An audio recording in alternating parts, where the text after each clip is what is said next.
കേട്ടുവോ തൂപ്പാലയിൽ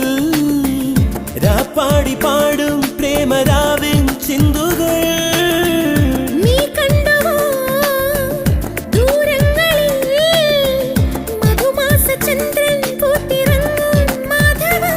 അവിടെയോ അരികിൽ ഞാനൊരുക്കിനാ പക്ഷിയാ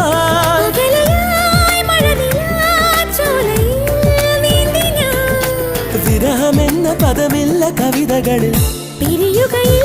ഒരു നിമിഷം സുന്ദരൻ എന്നോമൽ സുന്ദരി